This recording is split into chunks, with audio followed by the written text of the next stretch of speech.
Nityananda Shri Advaita Gadadhar Shivasadi Gaur Bhakta Vrinda Hare Krishna Krishna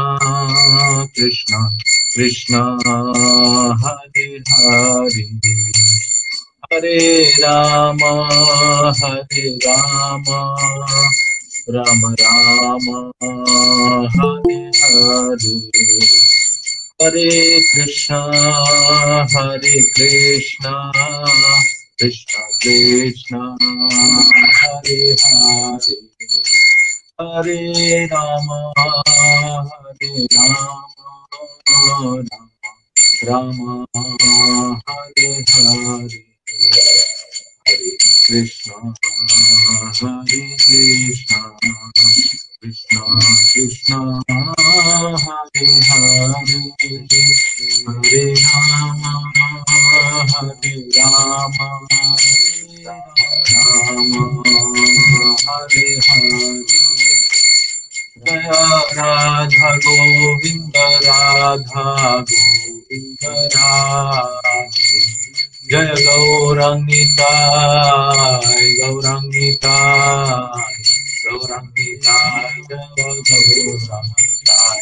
Jaya Jaya Prabhupada Jaya Jaya Prabhupada Jai Gaura Hari Bol Hari Bol Hari Bol Jai Gaura Hari Bol Hari Naam Sankirtan Jai Shri Prabhupada ki Jai Nitai Gaur Premanandi Hari Hari Bol Om Namo Bhagavate Vasudevaya Om Namo Bhagavate Vasudevaya Om Namo Bhagavate Vasudevaya Om Ajnanatimidandhasya Jnananjanashalakaya Chakshurunmilitam Yena Tasmai Shri Gurave Namaha Shri Chaitanya Manobhishtam Sthapitam Yena Bhutale Swayam Rupa Kadamahyam Dadati Swapadantikam Vandeham Shri Guroho Shri Yuta Padakamalam Shri Gurun Vaishnavamscha Shri Rupam Sagrajatam Sagana Raghunathanvitam Tam Sajivam Sadvaitam Savadhutam Parijana Sahitam Krishna Chaitanya Devam Shri Radha Krishna Padan Sagana Lalita Shri Vishakhanvitamsha Namo Vishnupadaya Krishna Pristhaya Bhutale Srimate Bhaktivedanta Swami Niti Namine Namaste Saraswate Deve Gauravani Pracharine Nirvishesha Shunyavadi Paschatya Deshatarine Jai Shri Krishna Chaitanya Prabhu Nityananda Shri Advaita Gadadhara Shivasadi Gaura Bhakta Vrinda Hare Krishna Krishna Krishna Hare Hare Hare Rama Rama Rama Hare Hare Hare Krishna. I hope everything is set up for our today's session. My audio, video, as well as the presentation is properly visible to all of you. If somebody can confirm, yes, then we can start. So we'll start the session. Today, this Life's Amazing Secrets, the last session, 7th session we are covering. Up to now, we have gone through these 6 sessions. I will quickly have a recap. Is Gita relevant today? That was the first session where we discussed the importance, historical background of Bhagavad Gita and how it can be relevant in even today's situation, how it is most relevant book, how it is most comprehensive, and how it is most scientific viewpoint of looking at the human civilization and having the instructions which are very, very useful even today, very, very, very much required, in fact, today. And they open up a new avenue of all secrets for our life. So first secret was Gita itself. Gita itself is a secret. We stated that through the verse of Bhagavad Gita itself, which says, Rajavidya Raja Guhyam. Raja Guhyam means secret of all secrets. So Gita itself is a secret. Even though Gita is so openly available, this open secret is missed out because the relevance is not understood. The background is not understood. What is there in the Gita is not properly taken up. So we focused on how Gita is very much important, how it is most scientific, how it is relevant, and how it is required. That we saw in the first session. We saw the 10 points for establishing the relevance of Bhagavad Gita, and they were very profound. Second session was Gita summarized. We summarized the chapters of the Gita, 18 chapters. Each of the chapter has a very special meaning, very special purpose, very special insight, very special spiritual lesson. So we just went through quickly. Usually when we prepare for a big exam, sometimes the people who guide us, they give this kind of guidance where they say that you read the book once thoroughly, throughout, without going into the depth. You just touch upon what all is there in this book, and then we go into each of the topic in detail. Sometimes this is very helpful for studying anything. So going through Gita in a very quick fashion helps us to see different departments of knowledge which are covered in the Gita, and then we can focus on each of the topics subsequently. So after that, we saw Science of Soul, which is again a very fundamental requirement for understanding spiritual life, because the word spiritual itself comes from the spirit, and the spirit means soul. So spiritual anything, if you are saying, then first reference should be what is spirit, that is what is the soul. And therefore any spirituality begins with the understanding of spirit soul.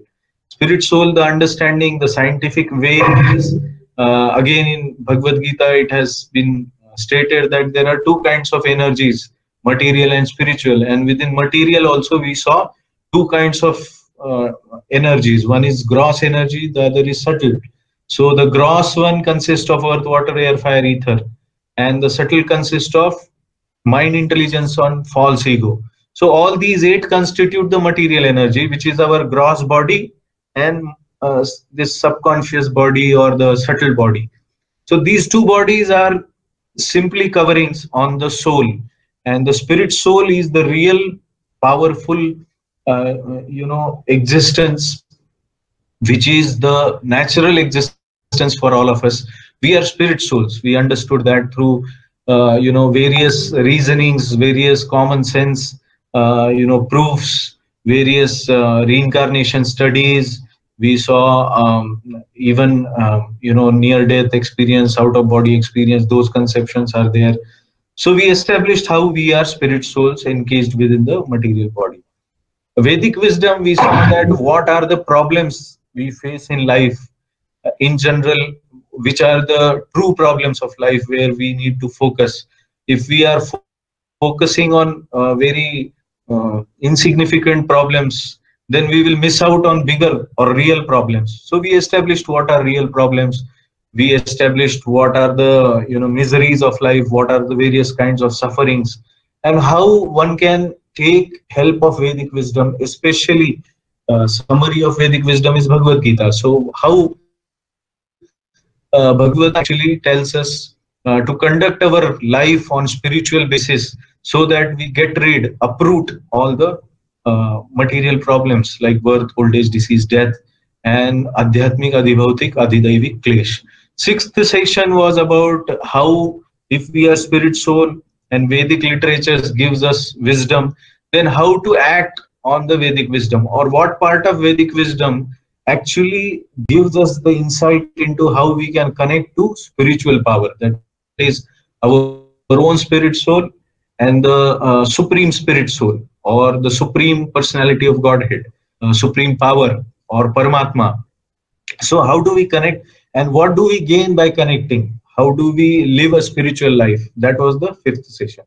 Sixth one was when we are conducting a spiritual way of living, we are leading or living a spiritual life, we need to understand that we have to act in this world in a very transcendental way. So we understood what are good ways of actions, what are bad ways of actions, what are the reactions of those good and bad actions, and what are the laws of karma in general, and how the good and bad reactions can be overcome, can be transcended, so that we go neither to heavenly planet and come back later on and again suffer, nor do we suffer in hellish planets and again come back and again go to hellish planets. So this cycle of going up and down through our good and bad reactions, how do we stop this cycle of suffering? That we saw in laws of karma. We saw what is transcendental life, we saw what is transcendental happiness, we saw what are transcendental relationships, and all of this is a great way of living. So laws of karma gives us the direction in which our actions should be carried out. So we saw acting in Krishna consciousness is the greatest method of overcoming the reactions of birth, old age, disease, and death. It is transcendental way of living. It is transcendental karma, or it is called bhakti yoga, devotional service. So by devotional service, especially predominantly chanting the holy names of Lord is recommended. Hare Krishna Mahamantra is recommended, and a way of living which is guided by saintly people, saint Guru, Sadhu, and Vedic scriptures. Guided by these, by following proper actions which are mentioned in scriptures like Bhagavad Gita, we can overcome our problems and uproot them forever, and we can attain a spiritual world. So we talked about spiritual world also. So we have covered a significant part of Vedic teachings in a very short span of time. Of course, all of these topics need to be covered in detail. There are a lot of details. These are only summary kind of presentations, and really when we follow this path, we need to get into the details of each of the conceptions, or we need to understand these topics quite deeply. So this is kind of bird's eye view, and these are like secrets or the keys. Up to now we have already given 6 keys by which you can open 6 big doors of big happy spiritual living or spiritual life. So life's amazing secrets have come to the 7th key today. Many times this question comes to our mind: what is the ultimate purpose of all religions? Because as we can see in good and bad reactions, this topic or the topics like Vedic wisdom, science of soul, Bhagavad Gita, most of these topics are understood to be topics of some religion, Vedic religion in short. So we categorize this knowledge as Vedic religion. But somebody, especially ISKCON, is an international movement, and in ISKCON, these teachings of the Bhagavad Gita are given all over the world. So these teachings, somebody from other religion may have this question that why do you preach about Krishna? Why do you preach about Bhagavad Gita? Why do you preach about Vedic wisdom? These are Indian scriptures. They are related to India. The God is worshipped in India as Krishna. So why do you enforce some religious conceptions from some part of the world to whole world? Whole world has many people have different religions. So today's topic is going to deal with that ultimate purpose of all religions. So there are many religions. Many people believe that religions may be there, but ultimately all the religions should be same. If God is one, many people understand this, that God is one. They accept that God is one. But then there are many religions which speak about God. So a religion like Christianity may say that yes, God is one, but Christian God is the one God and your Krishna or Rama are not God. So there are such, you know, conceptions. Or a Muslim person may say only Allah is God. We accept that there is only one God, but then they will reject that your God is not a God. So there is a conflict, and this conflict can go to any extent. We see that in this name of religions, there are so many problems happening in the world. Many times the problems are so many, inter-religious, interfaith problems are so many that religious wars happen. And in fact, this one religion saying that the other religion is not allowed, or the one religion says that, we are the supreme religion, the other religions are not supreme. Or somebody says that in our religion this belief system is there, and if you are not fitting in this religious belief system, then you are to be killed, and that is work of God, so you need not live because you don't follow our faith. So that kind of fanatism or religious extremism, terrorism also comes in question of religions. So many times people say that let altogether this religion concept itself vanish. We don't want any religion. We don't want God. We don't want anything which is based on some book which is written by somebody some thousands of years ago. We will invent everything. We will see through our senses everything. We experience. We do a scientific study, and with that scientific study, we live a scientific way. In a scientific way only we should conduct all our activities. Therefore this kind of approach is taken by some people. They become atheist, they become materialistic, they only believe on what they can see and hear, and they don't believe in anything without so-called modern scientific proof. So they become atheistic. But some people, they understand that yes, the limitations of our own science are seen. In fact, they can see with open eyes that modern scientific living has not fulfilled our expectation of peace and happiness in the world.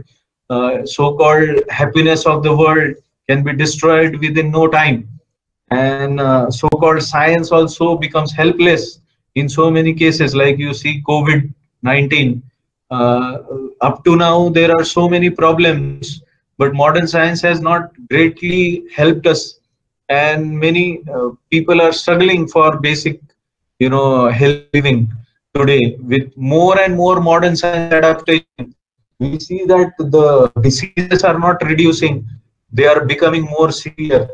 uh, these so-called scientific developments are not really helping people to become happy. Despite of so much of technology, so much of standard of so-called living has increased, the comfort levels have increased, but still we see that pollution, global warming, and there are so many problems. Even today the lifespans are reducing, the people are having struggle for even basic necessities of life even today with so-called modern science. So then people understand, many intelligent people, they see that no, there has to be some higher way of living, higher understanding of living, and they then seek the help from various religions. So which way will you choose if you get inclined towards believing in God? So that is today's topic of discussion. Are all paths right? God created so many religions and so many paths. Are they right? Every path is right. Do all paths lead to same goal? Why there are different names, forms, worship, rituals, and rites of God? Many times people condemn one religious system, condemns the another religious system. Some people say of some religion, ki these are idol worshippers. Hindus are idol worshippers, therefore they will go to hell. And in our scriptures, deity worship is highly, esoterically, spiritually explained, and people have greater realization of worshipping God through his forms. So there is conflict. Who is right? Sometimes a set of people, they convert to some belief, religious belief. Some Hindus convert to Christianity because so many Christians sometimes come and convert them. Or some Muslim comes, he condemns all our religious system, all our Vedic understanding, and he gives such a brainwash that the person converts to Muslim religion. So because the person did not have any knowledge of Vedic system, he misunderstands everything from wrong source. Therefore, we need to understand why these things are there in first place in the religions. Is there a path that synthesizes all these religions? Whether there is a understanding which can give us, complete, picture of what is right and what is wrong. Can we say that this path is wrong? Can we say that this path is only right? On what basis we do that? Or all of them, are they right as it is said? Or are they right in a certain context situation? All these we will try to focus on. Is there any one ultimate goal behind all these religions?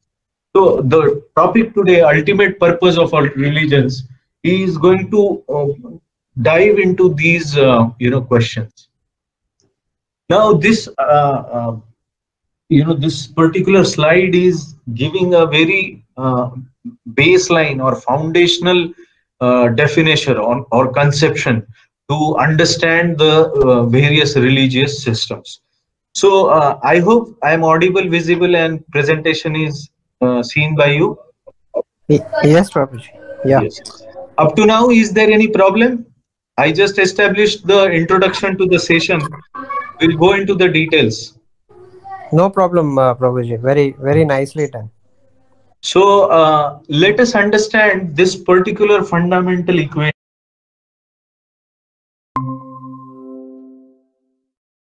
Systematic way, or without establishing the truth through society coming together in a very congenial way, very merciful way, with higher purpose of life, and trying to digest the truth and accept the truth. This is center. Extreme on one side, the extreme is accepting the truth, some religious book as complete truth without deliberation on how it is coming to you, who is speaking it, what are the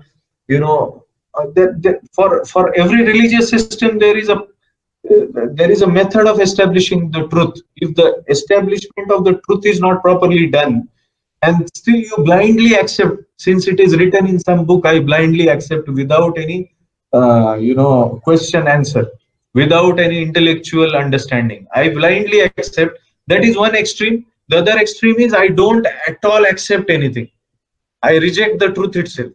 So the center is you get educated in the system, and you increase your faith in the scientific system by practical understanding, by methodology of education, spiritual education. So religions are supposed to give this education to the people in general.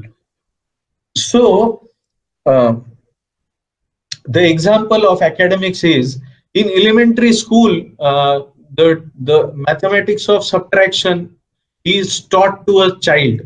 When he goes to elementary school, he is taught addition or subtraction, and the teacher may give him a set of, say, 5 stones, and will tell that you give me back 2 stones. Then the child will understand that 5 minus 2, now how many are remaining? 3. So he will understand subtraction this way. But this elementary boy, if he is asked that 2 minus 5, how much it is, he will simply say that such a subtraction is not possible. Because how he has learned the subtraction is, he has more number of stones than the number of stones he needs to give, more or equal. If he has 5 stones, he can give 2 stones, 3 stones, 1 stone, 4 or 5, all of them. So if you give 5 out of 5, there are no stones with you, so it is 0.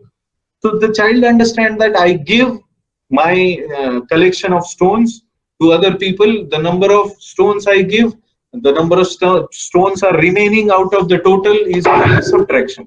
But now when this question is asked to him, 2 minus 5 equal to how much, he will reject the question itself. He will say it is not bona fide question, because you cannot draw 5 stones out of 2 stones. So this reasoning is good at his level, but a person who learns higher engineering or higher school mathematics, he knows that there is a conception of negative number. 2 minus 5 is equal to minus 3. And how he can demonstrate it? He can demonstrate. In fact, the faith of the elementary school boy will not be there in the higher school mathematics. He may not be able to grasp the conceptions which are used to practically prove 2 minus 5 equal to minus 3. So the boy at higher school will be taught that you have 2 stones. Now you are supposed to give 5 stones. So you borrow 3 stones from somebody. So you need to give those 3 stones to him later on when you have 3 stones. So therefore he understands there is a concept of borrowing from somebody, and that borrowing can be called as negative. So in your account, there is overdraft facility in bank. Overdraft facility means even if you don't have money, you are supposed to get money in the future because salary will be credited at the end of the month. So therefore you can overdraft in your salary account. You can withdraw money even if it is not there. This facility is given, and this facility isn't it based on proper, genuine, bona fide mathematics? It is based on bona fide mathematics. But does this elementary boy understand it? He doesn't. And when he says that 2 minus 5, the question itself is wrong. Then he is true at his place, but actually there needs to be an understanding to higher school student that yes, even though he may be right, it's not a matter of conflict and contradiction that I should reject the elementary as elementary science.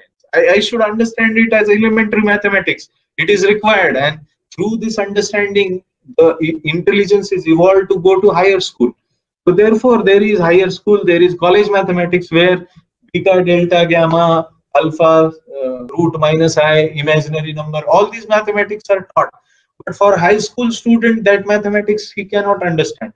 But there is definitely these two things. One is there is a higher truth, and all of them are said to be doing education. All of them are said to be students. So they are all students. They are bona fide students.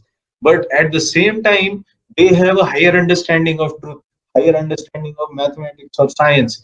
Similarly, various religions, although they may be follow students or student of the school only, clearly some religions teach a student, they also have some philosophy, they also have some understanding, but that understanding levels. So therefore, although I recognize student of the university, but they are understanding whole knowledge, whole truth.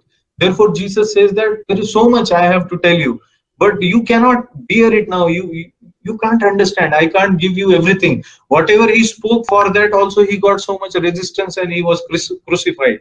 So therefore, everything is not taught in my teachings. It is evidently said in Bible by Jesus. But in Sanatana Dharma, we see that Krishna says that I will tell you everything phenomenal, means of physical world which is perceived by senses, or the spiritual world which is not perceived beyond the senses. Both these knowledges I will completely tell you. Yad jnatva neha bhuyonyad jnatavyam avashishyate. Neha bhuyonyad jnatavyam avashishyate means there shall remain nothing further to be known. I will give you full complete knowledge. In Bhagavad Gita, Krishna says, I will give you complete knowledge, knowing which there remains nothing to be known. So it's like a Chambers dictionary. It contains all the knowledge. Now, sometimes the conflicts are problematic and they lead to something like a war. So such an example is the principle of meat eating. Some religions, they say that in our religion meat eating is allowed. In Christianity, they say they eat meat. But in our Sanatana Dharma, in its purest form, meat eating is pillar of a sinful life, and true spiritual life cannot begin until we show mercy towards all God's creations. This principle is there. So seemingly, meat eating is a problem for Sanatana Dharma, but not problem for other religions. So therefore, sometimes other religions, people say that your religion of Sanatana Dharma is so restrictive. and we enjoy so much our life, and your religion is not allowing any enjoyment, so it is inferior. So such kinds of conclusion people take. But actually, if you see the principle behind meat eating, it is established in following manner. For example, in Islam, they say all animals except pigs and dogs can be eaten, and that also after sacrifice. So I heard that in their, sacrifice. What do you mean by sacrifice? There they say that if you want to kill an animal and eat, you divide its meat in 8 parts. You distribute 7 as a charity and eat only 1. Keep you only 1 for yourself. Or similarly, in Christianity, they say take meat every day except Friday. So why except Friday? If there is no wrong, then why except Friday? Or if there is no wrong, why there is a sacrifice mentioned? So this sacrifice means that 8 parts you give to other 7 parts and 1 part only you take. What does that mean? Why they are reducing it? Why they are making it as a donation before it is consumed? So this conception, how can be understood? Suppose there is a government sanctioned permit bar. Permit bar means where you are permitted to have intoxication, or you can drink wine, you can drink beer, you can drink intoxicants there. So you must have seen permit bar. Why do you have permit bar? Does government want this drinking of alcohol to be promoted? Is government wanting promotion of drinking intoxicants, drugs? Do they want to permit them? Or by having a permit bar, they want to restrict it? In fact, if we correctly understand it, smoking zone, for example, in airports you have smoking zone. Why smoking zone? Does airport authority or government want to promote smoking by giving that facility?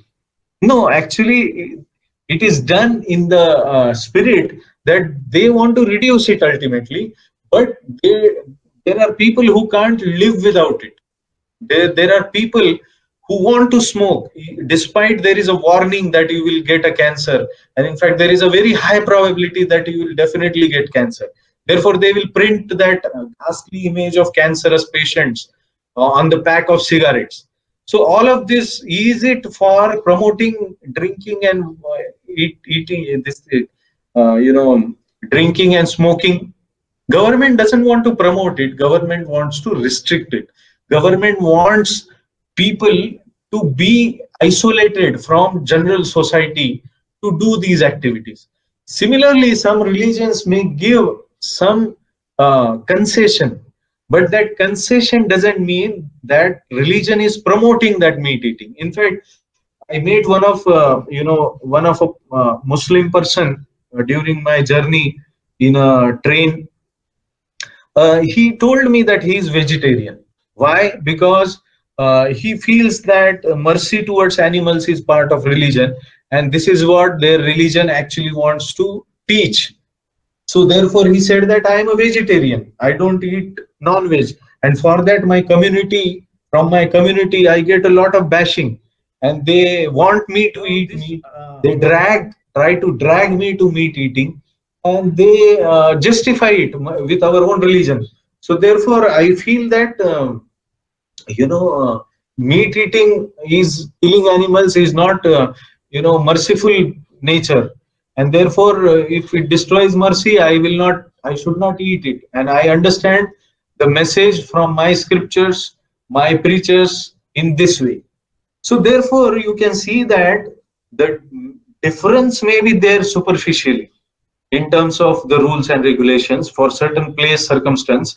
For example, in a very desertly place, there may not be any availability of vegetation, nothing grows, and there are only some animals which can be consumed by that civilization. Such a condemned place, people who are probably having a sinful reaction of not getting anything to eat, they will eat animals, and still they need to be taught a higher principle. So therefore, for their level, certain principles may be changed or may be adjusted, but it doesn't mean that it is promoting such killing of animals. So therefore, the real message which is same is reduce meat eating. The same message is you should not eat by killing other living beings. But that same message is distorted by false ego of various so-called preachers of various so-called religions. They are presented the principle in a very wrong way. So therefore, we have to understand the superficial differences actually are problematic because the heart of the message is not properly established or understood.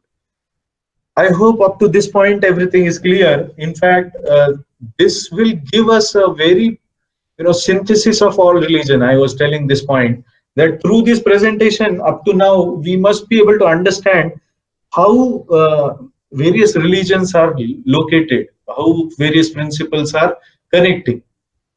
I hope this point is clear.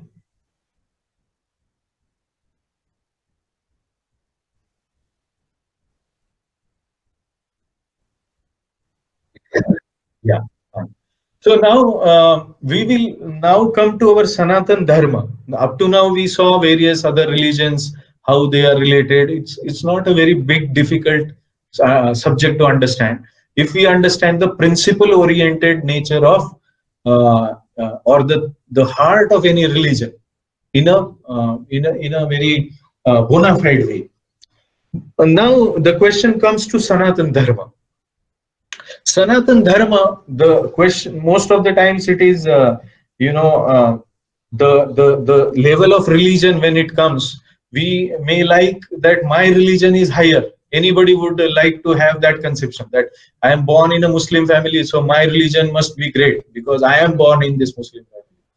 Or somebody may say I am born in Zoroastrian religion. Or somebody may say I am a Jain, I am a Parsi, I am a Christian. So since I am following and I am seeing it as a truth from my childhood, this is biggest truth, or this is highest truth, or this is the topmost way of understanding truth.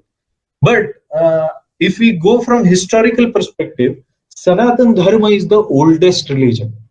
Oldest means it is coming down from dawn of creation itself.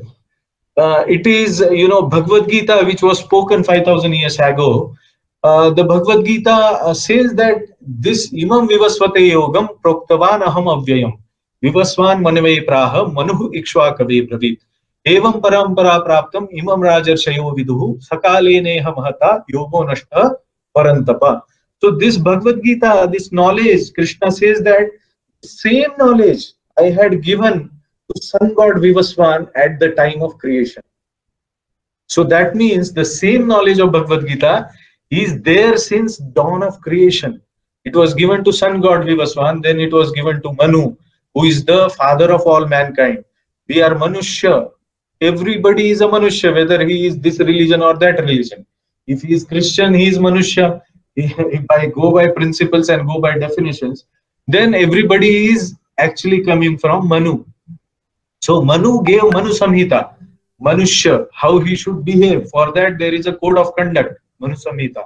And Bhagavad Gita says that this knowledge which was given at the time of creation was given to sun god Vivasvan, then it came to Manu, then Ikshvaku, like that Evam Parampara Praptam. Like that it came from Guru Shishya Parampara, from dawn of creation. That is the point. That's why it is Sanatan Dharma. Sanatan means eternal. Irrespective of which family you are born in, which religion you belong to, the principles which are spoken are actually applicable throughout the world to every person. Buddhism came 2500 years ago, Christianity 2000 years ago, Islam 1300 years ago, and then again Chaitanya Mahaprabhu came some 500 years ago and he re-established the principles of the Bhagavad Gita. In fact, it is said that in Bhagavad Gita, Krishna spoke, Sarva Dharman Parityajya Mamekam Sharanam Vraja. Give up all varieties of religious concepts and completely surrender to me. So Krishna says that you reject all these so-called Christian, Islam, Buddhist and so-called Hindu Reject all these conceptions of religions. Sarva dharman parityajya. Mam ekam sharanam vraja. You take shelter of me as Supreme Lord, Supreme God. You take shelter of God, and then I will take away all the sinful reactions from you. I will give you protection. So that Bhagavad Gita was spoken 5,000 years back, which is Sanatan Dharma. That principle which Krishna spoke, he wanted to demonstrate how one can surrender to Krishna, how one can surrender to God. That life was exemplified by Lord Chaitanya Mahaprabhu. And he actually practically explained how one can have a life of surrender to God. So that was 500 years back. So latest bona fide pure spiritual teachings of Sanatan Dharma are available in Chaitanya Mahaprabhu's teachings 500 years back, which are same as Bhagavad Gita's teachings, which are same as the teachings of Sanatan Dharma, which have come from the dawn of creation. So it's most comprehensive, latest and oldest conception of Dharma. The point which we were saying was, now the question comes, you are saying this because you are from that Dharma. You are saying it because you are born in India. You are saying it because you are a Hindu. Or you are saying it because you read only Bhagavad Gita and Bhagavatam, etc. You didn't listen to other scriptures. But actually, if you go through the depth of the scriptures of all religions, there are people who have studied the religions very quite thoroughly. And one of the teachers of Sanatan Dharma, His Holiness Radhanath Swami Maharaj, he has extensively seen the places of the world where different religions are there. And he has recorded it in a book called Journey Home. In this book, he has given the whole understanding of each and every Dharma. And how it is, this. If you want to understand this concept, I recommend that book. But people have studied other religions. People have studied from, in fact, the Journey Home book writer, His Holiness Radhanath Swami Maharaj, he was Richard Slavin. He was basically Jew, and from Jew upbringing, he came to Sanatan Dharma, and in a very in a very informed way, in a very in-depth study way, in a way where he experienced them by being with those people of different religions. So therefore, ultimately, he found out that the Vedas carry great depth of verifiable and inconceivable information. And this information is far, far, far greater than other scriptures of other religions. For example, in Christianity, there are statements like God said, let there be light, and there was light. God said, let there be earth, and there was earth. But if you see Srimad Bhagavatam like scriptures, there are details of creation, how the creation was done in a step-by-step manner that is given in Vedic scriptures. So that depth is not there in other scriptures. It is said, Yasya nishvasita kala athavalamyam Jivanti Loma Vilaja Jagadandanaathaha Vishnur Mahansa Yasya Kala Vishesho Govindam Adi Purusham Tamaham Bhajami. So this verse says that how God is great, how God creates. So it is said that God, when He breathes, millions of universes come out of this breathing. So this kind of explanation is not there in other scriptures. So this creation, little bit of slides I wanted to show the depth of details which are there. In other religions, it simply said that God said, let there be earth, and there was earth. But now in our scriptures, like Srimad Bhagavatam, creation is explained in a very detailed manner. It is said, you can see in this particular picture on screen, that there is a spiritual world where all the spirit souls are living happily. A life which is not of birth, old age, disease and death, but a life of eternity, full knowledge, bliss and complete, form. Eternal, blissful, knowledgeable form. But a soul, when he doesn't want to participate in this enjoyment and he wants to enjoy independently, without God, he wants to make God minus from his world, then there cannot be a spiritual world without God. Therefore, a small part of creation is made. On your screen, you can see a soul walking out of spiritual world to Mahavishnu's world, that is material world. So material world is created for those who don't want Krishna to be seen, or God to be seen.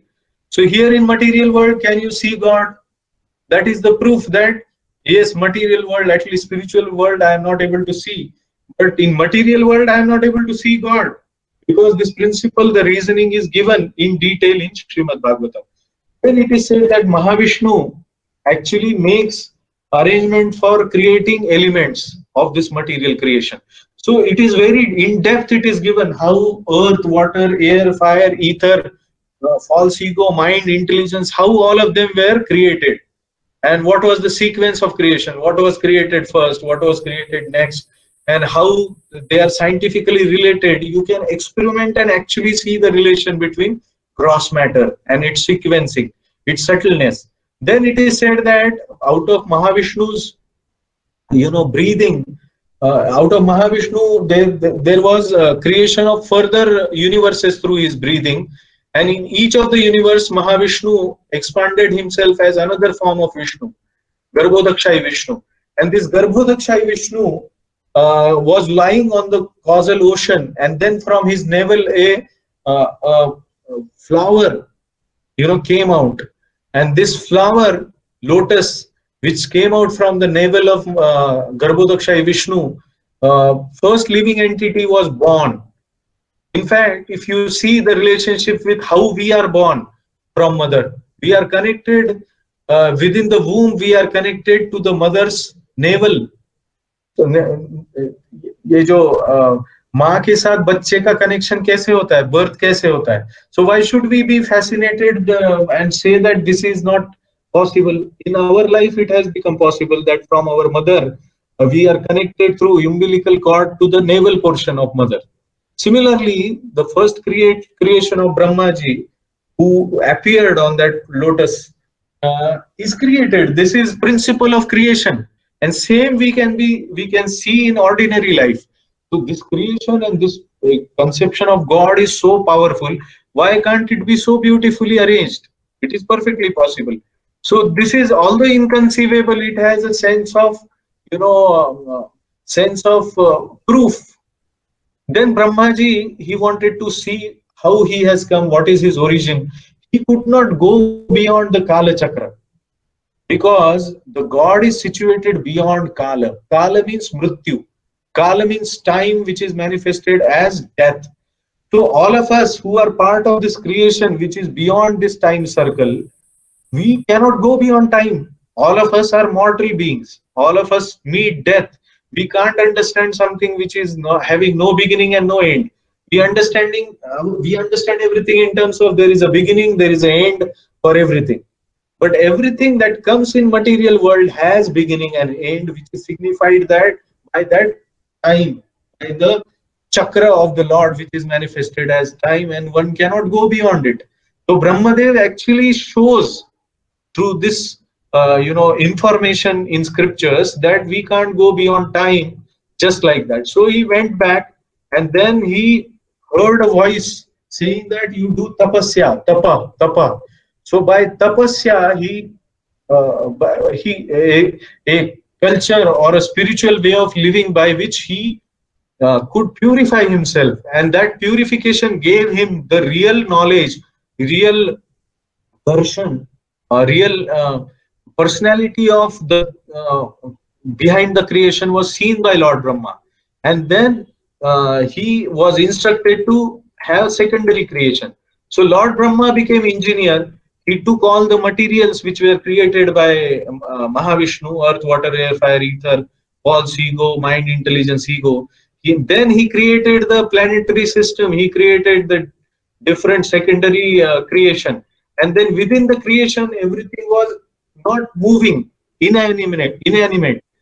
Then God, by his glance, actually put as a bija the living entities, and he expanded himself as Paramatma within every atom, within every living entity's heart. And with the combination of soul and super soul, this whole world started to become animate. So therefore, this world is living as long as the soul and super soul are living within that body. So we can conceive this, because as soon as the soul leaves the body, as soon as the Paramatma leaves the body, immediately we become dead, inanimate. So what is there which is not conceivable? This is conceivable by us. This knowledge is conceivable, although it is so vast, so powerful. So this kind of explanation is not there in any other scriptures. Therefore, scientifically speaking, or at least on the theoretical side of knowledge, we have a greater depth of knowledge. So many religions say God is great, God is love, God is almighty. But how? How God is strong? We can understand how God is powerful by seeing that Yasya Nishwasita Kalam Atavalambya. By just breathing out, he can create universes. That is how he is great. So this is the detail which is associated. Of course, this detail is inconceivable to us. How God is breathing out so many universes. Because we are so small, we are part of that universe. Within this universe, such an insignificant planet, within that planet, such an insignificant city or a state, within that insignificant small district or a area or a taluka or a home, or even within, say, our building, there are 96 flats. Within those 96 flats, ours is one flat. And within that flat, we live 4 or 5 people. And within that, I am one of the person. So how can I conceive the personality who can breathe out an universe? So it may be inconceivable, but it is not mythological or false. If you get, if you by spiritual knowledge or spiritual practice, if we get that vision, then we will be able to experience the God. But it is not at all mythological. Although it is inconceivable, it has a great depth of knowledge. So now we have reached very significant coverage of how Vedic Sanatan Dharma is the PhD, you can say, in religion, or the highest teaching of religion is available in Vedic way of life or scriptures.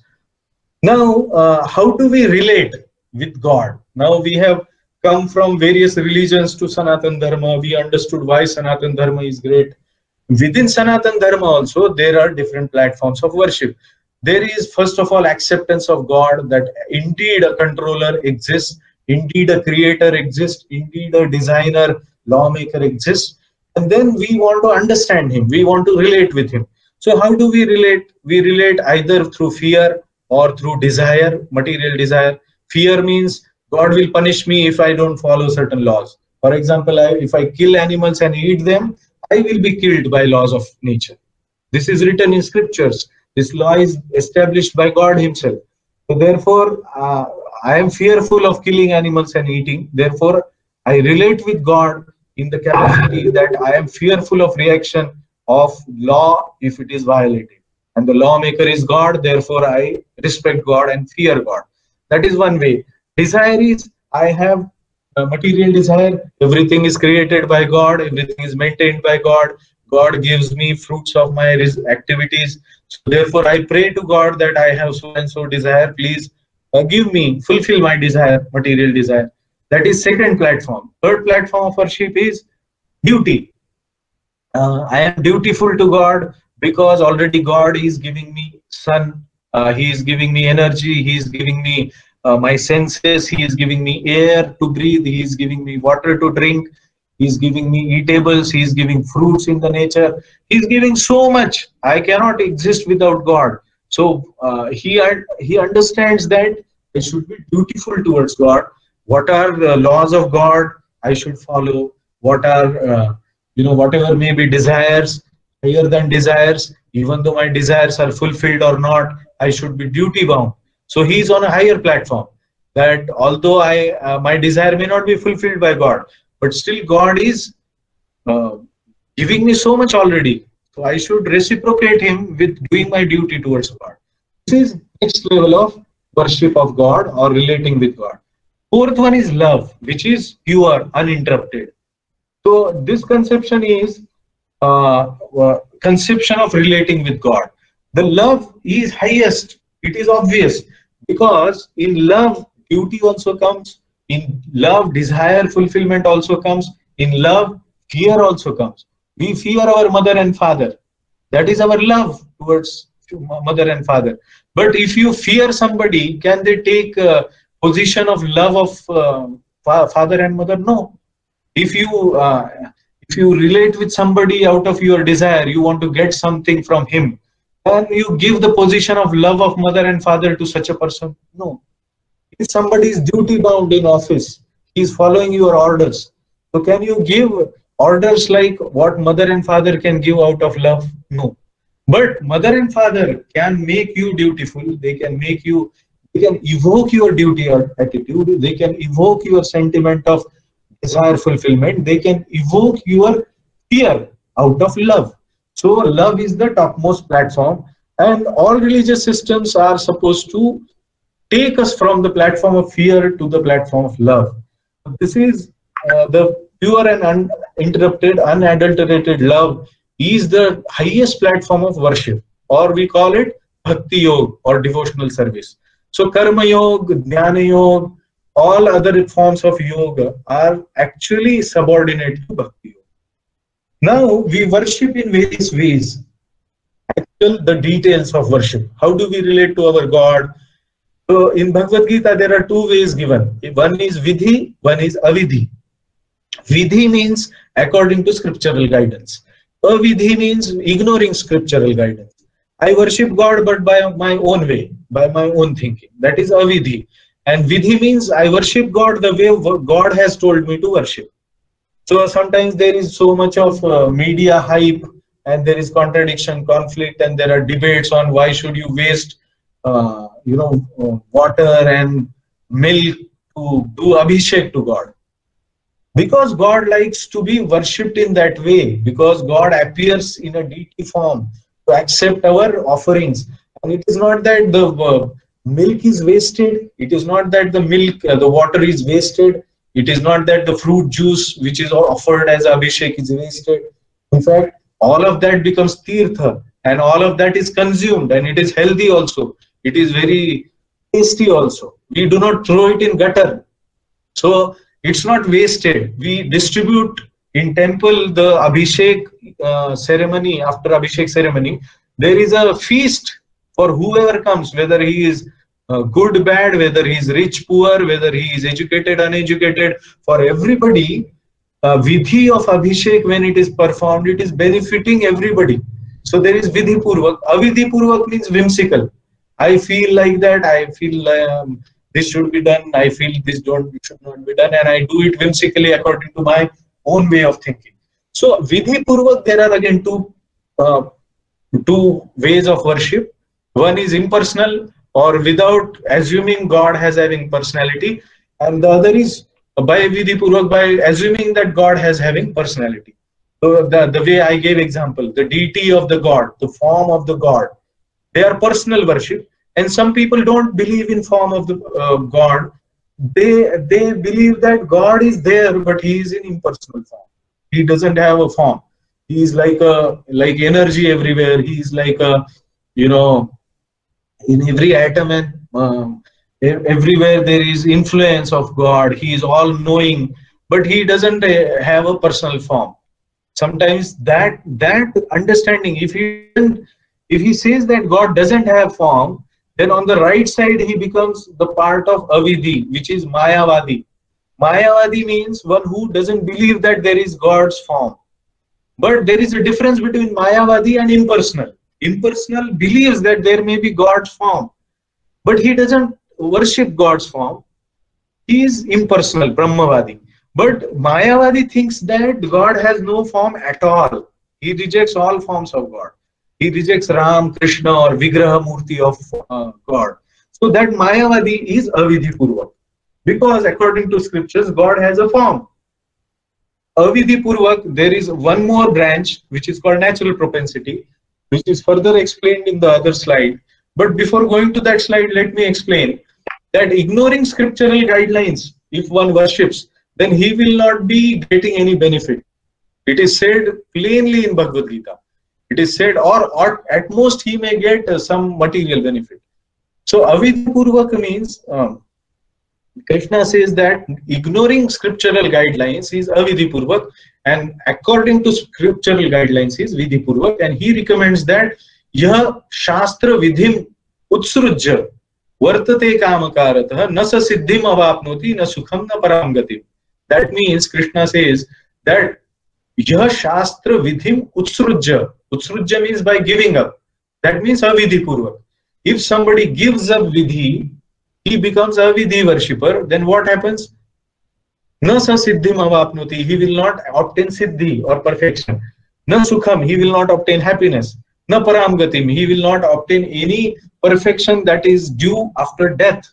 Even after death, he will not get anything. Within this life, he will not get anything spiritual or anything substantial, which is there in Vidhi worship. So, Avidhi is rejected. Mayavadi, who believes that God doesn't have form, is rejected. Natural propensity is rejected. Only personal and impersonal worship is recommended. But personal worship is highest recommended because one goes to spiritual world. With impersonal worship, one can go to spiritual sky, but he falls down again. So therefore, personal worship is the perfect worship. Saguna worship is the perfect worship. Natural propensity, which is again Avidhi Purvak, Sattvic people, mode of goodness people, they worship Devatas. Rajasic worship Yaksha Rakshasa, and Tamasic worship ghosts and spirits. All of them are doing it out of natural propensity of obtaining something. And they achieve maybe heavenly planets through Sattvic worship. They achieve same earthly planets, or they sometimes go to hell by Rajasic worship. They worship Rakshasas, humans, like some film actor, actresses, sometimes people worship. Wherever that actor goes after death, if he goes to hell, these people who worship him will go to hell. So Rajasic worship doesn't give anybody perfection. Tamasic worship, ghosts and spirit, it can backfire. It almost all the times it backfires, and person goes to hellish planets. So the worship or the relationship with our religion, with our God, is based on these conceptions. So how do we relate? Ultimate purpose of religious principles is established in these slides. The principle of worship of personal form in Bhakti Yoga is considered to give us highest perfection of spiritual existence, or spiritual, or you may call in this particular session, ultimate religion. Now, who should be the object of worship? This is the last part of our presentation. We established Vedic scriptures as source of bona fide knowledge. We established the way of worship should be according to the highest platform of uninterrupted, unmotivated love. We established that this particular vidhi of scriptures is important, and worship according to scriptures is important. And now we are seeing who should be the object of worship. So for materialistic men, the object of worship is different. For passionate, for ignorant, and for happy, for a goodness person, objects of worship are according to their own nature. So Puranas prescribe worship for people in different modes. For people in ignorance, worship of Shiva and worship of Durga, Kali, etc. Is recommended. In the mode of ignorance worship, Tamogun, there are materialistic ways of worship, which details are there, but it's not recommended. In mode of passion, various demigods may be worshipped, like Hiranyakashipu worshipped Dev, and then out of his austerity, he was hankering for honor, desire, material assets. He had competitive mentality, desire to become the ultimate enjoyer. Hiranyakashipu is the example. But in the mode of goodness, the worship is simple. You offer your heart, you offer simple pushpam phalam toyam, you offer tulsi leaves, you offer fruit, or you offer water to Krishna or God as a love. And most essential ingredient of your worship is love or devotion. And it purifies our heart. This devotional service method purifies our heart. So mode of goodness, and subsequently transcending this mode of goodness, one can worship Supreme Person in spiritual forms. So who should be the object of my worship? Who is spiritual? Who is material? Who should be the highest object of transcendental worship? In short, why do we worship Krishna in Krishna consciousness? So this is our conscious decision we have to make, because we will be getting a particular result according to what is our object of worship. So it is said, like worship or service is the highest, devotional service is highest. We live by service. In fact, our natural position is of service. Politician serves people, or a shopkeeper serves the people coming to his shop, or dog is served by owner of the dog. We serve. Without service we cannot be happy. But our service, whom should we serve? Whether we serve some temporary relationships, or we serve material, spiritual, eternal relationships, that we saw in the last to last session also. So why do we worship Krishna? How do we say that Krishna is Bhagwan? That is last point. In 1 or 2 minutes, I will try to explain. There are so many within Vedic Dharma. There are so many demigods and gods, and Vishnu, Mahesh, or Shiva, or Durga, or Ganesh. All of them are there. Out of them, why do we worship Krishna? So, according to Vishnu Puran, this definition of Bhagwan or God is given. God is the one who has Aishwarya Samagra Viryasya Yashasah Shriyah Jnana Vairagya Chaiva Shannam Bhaga iti Gana. हम भगवान किसको बोलते हैं? भग का मतलब जिसके पास ऐश्वर्य है, one who has all wealth, one who has all strength, one who has all fame, one who has all success, one who has all knowledge, and at the same time he is very much detached. So all these, if they are present in full with some personality forever, then he is supposed to be Bhagavan. Krishna exhibited all of them. He exhibited that he has ultimate unlimited wealth, because he during his pastimes we can see that he was having immense wealth, and he also says that everything belongs to me in Bhagavad Gita, and Bhagavad Gita is accepted by all great saintly people and so many people throughout the world. So wealth wise Krishna is highest. Strength wise, Krishna's pastime we see, he lifted Govardhan hill at such a tender age and kept it on his finger, little finger, for 7 days and 7 nights. His strength is unlimited. Also in Bhagavad Gita he says, I am the strength of the strong. So whoever you see strong, the strength is coming from Krishna. Similarly, fame, Krishna is he is the most famous. He is known all over the world. He is known in the past, present, future. He is known to all planetary system as Supreme Personality of Godhead. Bhagavad Gita says, Atosmi Vede Loke cha Vede cha Prathitah Purushottama. Prathita means Prasiddha, or known as Purusha Uttama, topmost person.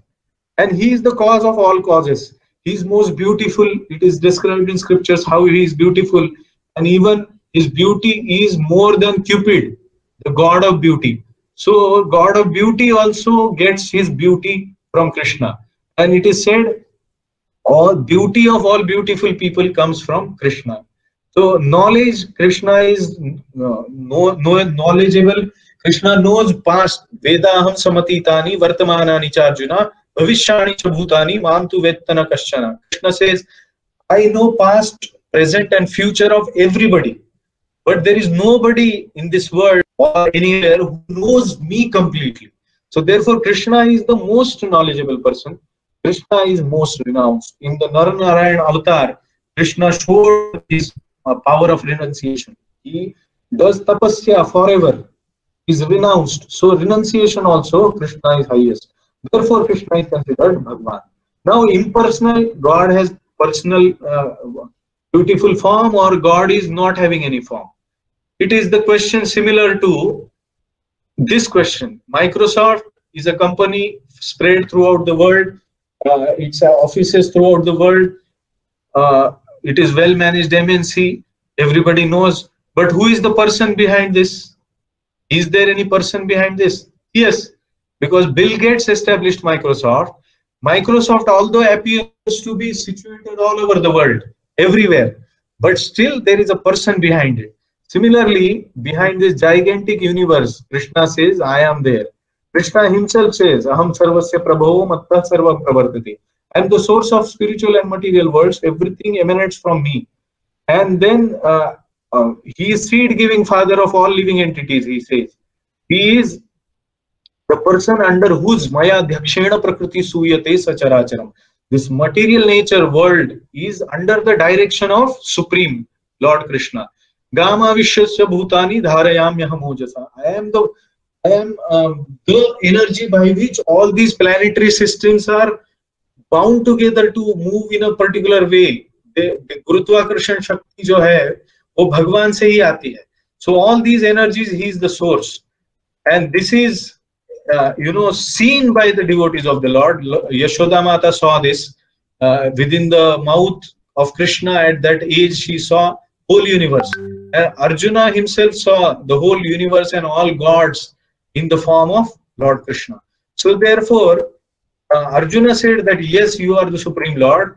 This is not the opinion of my own, but it is also the opinion of great sages like Narada, Devala, Vyasa, etc.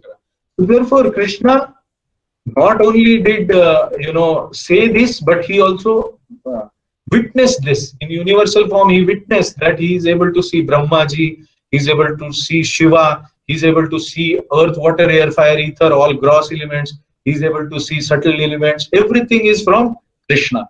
So Krishna is Supreme Personality of Godhead, is accepted by Brahmadev also. He says that he is Sarva Karana Karanam, Anadir Adir Govinda. Krishna is the cause of all causes. Then Shiva also says that I am the I am the worshipper of Lord Ram. Rama Rameti Rameti Rame Rame Manorame. So Vaishnavanam Yatha Shambhu. It is said that the Lord Shiva is the topmost worshipper of Lord Vishnu. So therefore, this Ganpati also, it is said in Brahma Samhita that Ganpati gets his power of removing obstacles from Govinda Madi Purusham, means from Krishna. And in Bhagavatam also, Vyasadeva has explained all the forms of Vishnu, so many forms, Ram, Varaha, Narsingha, etc., etc. All these forms are there. Lord Vyasadeva explained them, but he said that out of all those forms, Lord Krishna is the original complete Lord. And this is confirmed by great acharyas in the past, Madhvacharya, Ramanujacharya, Sri Chaitanya Mahaprabhu, Sri Shankaracharya. And he summarizes that ultimately there is only one religion for everybody, one worshipable God for everybody, one book of study for everybody. That one book is Bhagavad Gita, that one God is Krishna, and that one worship of him is chanting of the holy name. Ekam Shastram Devaki Putra Gitam. That is Bhagavad Gita. Ek hi Shastra hai Bhagavad Gita. Eko Devo Devaki Putra eva. Ek hi Dev मानना चाहिए, वो है Lord Krishna. मंत्रस्तस्य नामानि यानि. एक ही मंत्र है सबके लिए आणि एक ही कर्म है, वो है तस्य देवस्य सेवा, devotional service. So all acharyas have accepted that Bhagavad Gita is speaker. He is the highest speaker of truth. He is the Supreme Lord, and therefore universally we see that this Bhagavad Gita is accepted today. So therefore the religion of Bhagavad Gita is important, and the Vedic scripture which propounds spiritual knowledge is important. So now we end this today's session. I'm sorry I have overrun the time, but take home points after these 7 sessions. Life's amazing secrets, 7 secrets that we give, that we have discussed. You are invited further, because it is said that for application of Gita in our lives, we should have this process. Adav Shraddha Tato Sadhu Sangha. When you have little bit of faith, then you should associate with devotees, Sadhu Sangha. Then they will teach us how to follow Bhagavad Gita in our life, which is called Bhajana Kriya. So sadhana is basically simple terms. From here on, you can actually adopt a sadhana, which is basically japa, reading of scriptures, and hearing from advanced devotees. So reading of Bhagavad Gita, or many books are there in ISKCON, published by Bhaktivedanta Book Trust by ISKCON. small books, big books, lot of literature is there which gives us insight into our highest Vedic Sanatan Dharma's highest occupation called devotional service. So japa is that devotional service, that form which is prescribed in the scriptures. Hare Krishna, Krishna Krishna, Hare Hare, Hare Rama, Rama Rama, Hare Hare.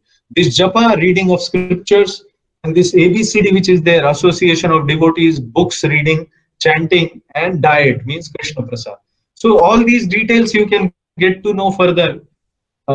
We will have further seminars, they will be informed to you, and therefore you can take up a spiritual life very systematically. And in temple, always anyone in from you, all your friends, relatives, family members, all of them are always welcome. This is your temple, ISKCON Sri Govinda Dham, and we from Govinda Dham are always there to serve you. So we thank Srila Prabhupada for giving us whole of this knowledge and giving a spiritual revival in terms of International Society of Krishna Consciousness to us. We will take help of this society and we will establish ourselves in real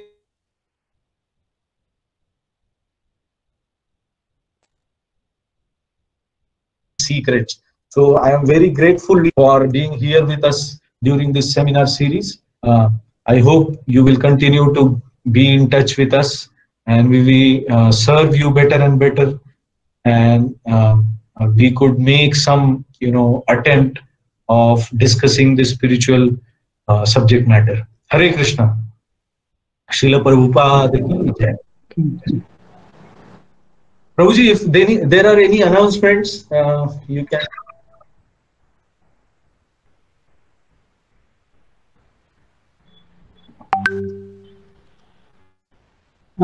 Prabhuji. Yes, Prabhuji. Om Pranam. Pranam. So I am having small questions that whatever 7 keys are given. Yes. Shall we link the keys with any slokas with chapter number?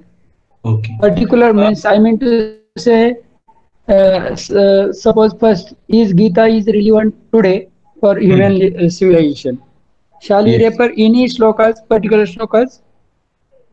Yes, there is a connection, in fact, and that connection I have tried to give it in the presentations. Of course, somewhere I might have missed on mentioning the chapter name, but verse number is there. And in fact, if you see this Bhagavad Gita, there is a Slokanukramanika. Slokanukramanika means if you know any part of the verse, then you can look where it is located in the Bhagavad Gita. So from that presentation, you can take out those verses and read them, one thing. But in fact, if you read it thoroughly, Bhagavad Gita from start to end, then you yourself will be able to relate to the 7 keys, and you will understand, yes, I understand that this particular secret is given here. I understand that this particular conception is very well explained in this chapter, in this verse. So it is recommended. One should study like that. Then he will be relishing that study. He can of course give you a ready-made recipe, but it's a joy. It's a joy to read it systematically from start to end. Yes. Yes. Thank you, Prabhuji. Okay. All right.